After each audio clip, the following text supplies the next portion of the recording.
Dubai. Ayan, nahawakan ko na yung golden tree na puno ng Dubai. Sa loob ito ng duty free shops. Ayan o, suswertehin daw ang makalapit dito. Wow! Yayaman na kasi gold siya eh. Ang ganda no? Ayan o. Kaya pala ano siya? Kaya pala siya golden tree. Yung nandyan kasi puro mga shop siya ng gold. Ayan o. Napapalibutan siya ng samot-saring mga gold na paninda. Yan, ang ganda. The Golden Tree of Dubai. Kaya kung kayo ay mapunta dito, dapat makita nyo siya talaga yung Golden Tree na yan. Punta na kayo dito sa Dubai. This is Dubai. Alam nyo guys, adi pa kita niya na sa Dubai International Airport. Nag-standby pa kita kay an aton flight alas 2 pasan hapon. Tapos yung sasakyan natin is Fly Dubai.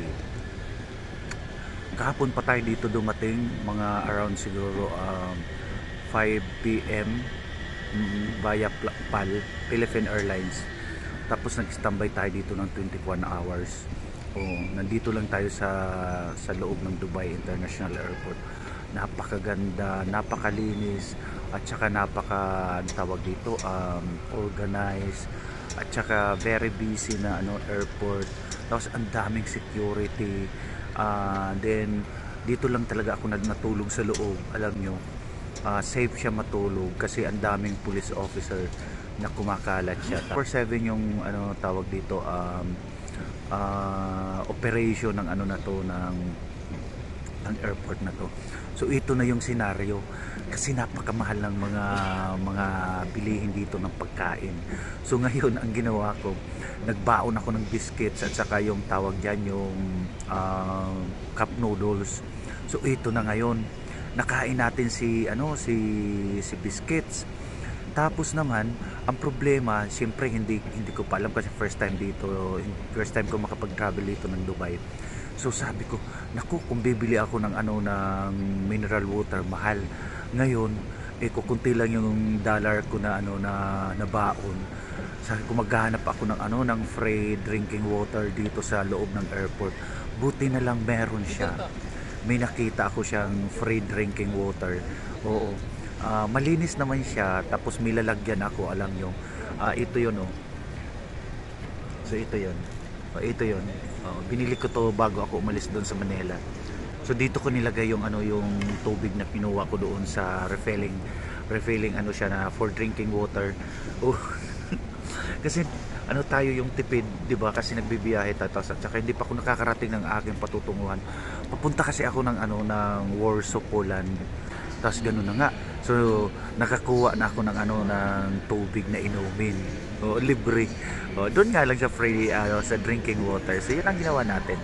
At least kailangan natin mag-discarte kasi kung bili tayo ng bili, naku, mauubos yung pera sa tutulang. Tapos nakatulog na ako ng ng buong magdamag. Nakatulog na sa upuan lang, itong mga kagaya nito. Yan. Diyan tayo natulog sa upuan lang na yan. Safe naman siya matulog kasi marami naman mga pasahero na natutulog. Sinecure ko yung yung gamit ko. Tapos alam nyo, yung may dapat na pag nagbibiyahe tayo, parati yung passport natin at saka yung mga documents nasa harapan natin. So meron akong dalang pouch. Itong pouch na to, nasa harapan ko lang to parati kasi siya yung tawag diyan. Syempre nandito yung passport ko. Kahit anong mangyari, huwag mong iwalay sa yung sarili yung passport mo.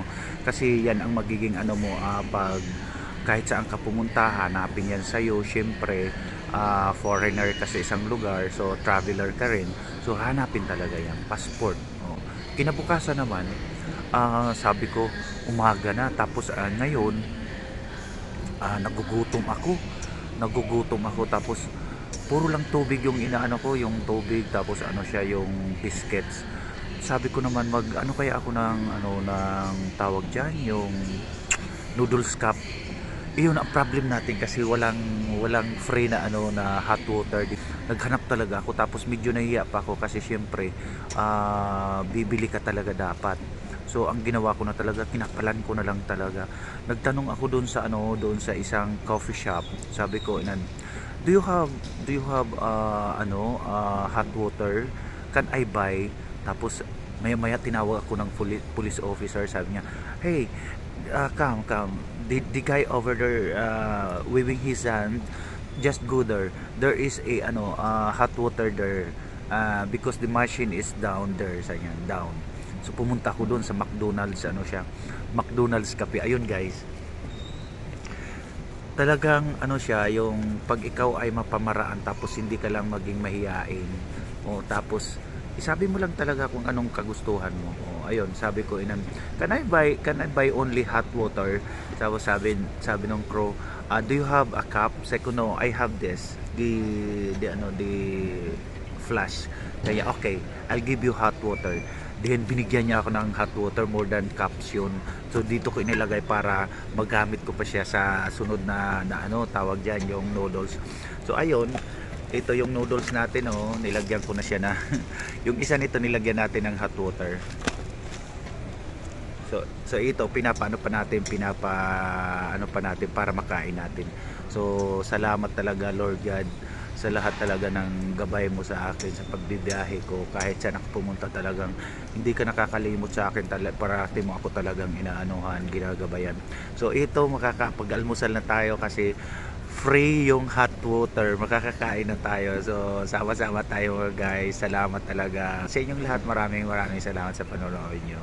Dubai!